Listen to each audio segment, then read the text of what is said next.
Is our guest outside the studio? He is. Let's get Jerrod Carmichael in. And Jimmy should. I'm looking down the hall. Here he comes Jimmy. Wait, hey, Jerrod, what's up, buddy? How are you? I'm doing all right, man. Welcome back to the show. No, thank you for having me. How have you been? Jimmy's walking down the long hallway. Is it a very dramatic walk? That's what I don't mean to be distracted because I've been looking forward to you coming back to the show, but I'm trying to read Jimmy's body language. Look how long this hallway is. Oh, wait, let me go. He's been walking for 30 seconds already, and he's only halfway back. Oh my God, look at that. That's a long hallway. Look at that. Oh my God, what song do you think is playing in his head right now? I'm trying to read his body language. Yeah. You know what? I think he's all right. I think his head is down now. Oh man, that's such a good walk. What kind of walk is it, you think? Look at that stroll. Look at that gait. That's a saunter. I think it went well. That isn't even a walk. That is a saunter. I'm going to guess with the Look at smile. that He can't fake a saunter. smile like that. That was a goddamn great walk you got there, man. How are you? That was a solid walk. Jerrod. How are you? Jerrod, yeah. I think it went okay. Yeah. It was. I can tell from your body language. And you can't fake that smile at the end there. So Yeah, it was good to see you. It was one of those things where, in a nutshell, I'm allowed to go on as a guest, but he wasn't a jerk about it at all. He's like, we just didn't. You took us like it took the company off guard when they read it in Newsday. Wow, really? Yeah, and they were like, no one came to us. We weren't prepared for. So I kind of got it. But he was very cool, and I'm allowed to go on, and it's not an issue. So Bobby will host it, but I'll go on. But he was fine with it, and Bob panics. Our agent Bob, it literally. If you had to filter every bit of information, like you have a manager or an agent, picture if you had to talk to the Grim Reaper beforehand. It's fucking awful. Here's the text I get from Bob, okay, when he's telling me that this is a problem. But he's the fucking worst. Jerrod, so Anthony, who obviously we did radio with forever, he's going in rehab and he's got his own thing going on now. So he's got a bunch of his friends hosting while he's gone for 28, 30 days, whatever that. It's 28 days, right? So Jimmy's one of the hosts. He starts it today. Oh, wow. And it became a sort of a problem with the company because they don't really want, Jimmy hosting another show because blah, blah, blah. Yeah. So that's sort of just to get you up to it's speed. a lot happening. So then Jimmy, I came on this is a crazy busy day. Jimmy at least gave his 2 cents down the hall, and it seemed like it went okay. I talked to Andrew, and honestly, he's always been very, very cool, and it was an easy conversation.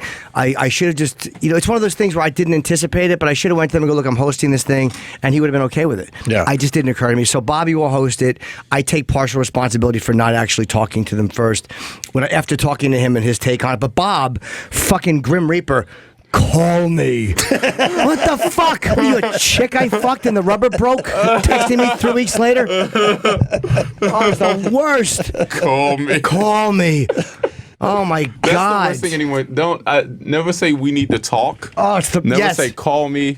I genuinely hate those texts. Yeah, and that's what. Just tell me. Just tell me. Yeah, because it's a text message. Yeah, well, I hate all texts. Why? Because I love text messages. I don't respect it as a legitimate form of communication. So you actually still take phone calls? I would rather call you than text. You're nuts. I'd rather call. I would much rather call. There's mostly unanswered text messages in my phone. I don't like them. I don't like. You gotta read. It's snippets and it's like of information, and then I don't. Just let's have one phone call. No. Let's clear it all up, and let's never talk again for the rest of the week. How old are you? 28. That's rare. That's why. That's also rare, though. We went through our lives having to talk on the phone way too much. So when text messages came around, we're like, beautiful. Yeah. Because it used to be every time you had an issue with somebody, it was a 10, 15-minute conversation, probably longer. Now it's just a couple quick text messages and you can move on with your life. To too much stuff.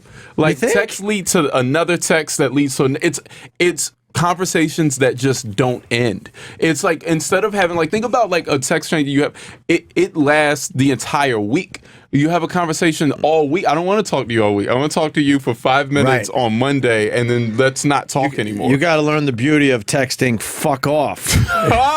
Well, then you never said that. That actually changes everything. Because if it's going back and forth, then you just go fuck off, and that's your goodbye. I don't have even if you're not pissed off at the person, just fuck off. Meaning I'm moving on to something else. What happens if you say fuck off to your manager? Oh, please. We should at this point say fuck off and really mean seen it. My manager's different, but the radio agent, man. Well, that's what I meant. Yeah. Oh, the agent, rather. Yeah.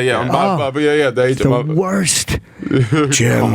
They used to always joke about that, what a Grim Reaper he was. He's a terrible information filter. Yeah. Like, you know what I mean? Like, when you have a real one-on-one, like, I want to have a conversation with the guy, and it was perfectly reasonable. He wasn't a dick. He wasn't aggressive about it. Yeah. He was like, yeah, we just got caught off guard. It was nothing like the tone that Bob had painted. Call me. You know, these guys But that's just see something and they interpret it one way. Yeah. And that's why I don't like text though, because you can't hear inflection. Yeah. You lose everything. You just see call me, right? And it's like it's like, what does that mean? Is someone dead? Is something amazing about to happen? You don't know. Well, I knew it wasn't, simply because when I see his name pop up in text, I'm like, I'm either fired or they're trying to cut my money. There's never good news from that fucking creep. But why is it we could read inflection through Twitter? It's very...